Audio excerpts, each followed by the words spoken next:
Good evening. This is a special coverage of the coronavirus crisis using the combined forces of News 5 and Signal TV's One News, Radio 5 and 1PH.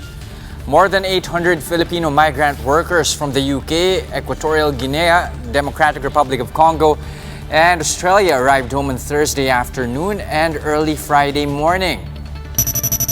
The 818 OFWs flew in via 3 separate chartered flights at the NAIA. They immediately underwent rapid testing for COVID-19 upon arrival. The repatriates were brought to designated isolation facilities to undergo the mandatory 14-day quarantine. So far, the Philippines has brought home more than 19,000 overseas Filipino workers from all over the world. The tourism sector is still in limbo amid yet another extension of the enhanced community quarantine in parts of Luzon. Shaila Francisco with the details. The country's tourism sector fears the impact of an extended enhanced quarantine period, with travel still severely limited. The uncertainty has led a few businesses to retrench their employees as losses continue to pile up. Hotels are no exceptions, but they're finding ways to cope with mounting costs in these trying times.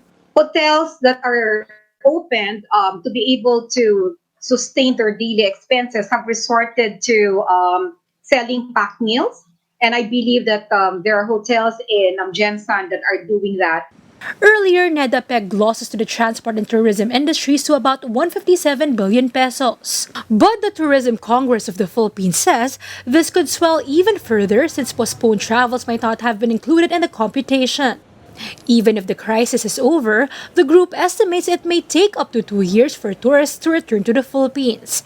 And by then, the industry should have already adapted to a new normal. Depends on what guidelines will come out as far as social distancing is concerned, mass gatherings, sanitation protocols that will be implemented. Even if tourists do come, airlines might not be able to fill up their planes as the industry might have to adapt to social distancing protocols as well, meaning they might only accommodate 70% of the jet's capacity. Tourist vehicle operators also expect just half of their capacity to return. And while hotels have good occupancy now, thanks to bookings for frontliners, BPO workers, and those under quarantine, they can see the same once operations somehow normalize. We should expect about a 60-70% occupancy because of, as I've said, it's physical distancing. In our current practice now, as recommended by our company doctor, the room is left vacant 24 hours after a guest checks out. Hotels might also have to turn down walk-in guests and prefer those who have provided their travel history upon booking. But for now, plans continue to be tentative.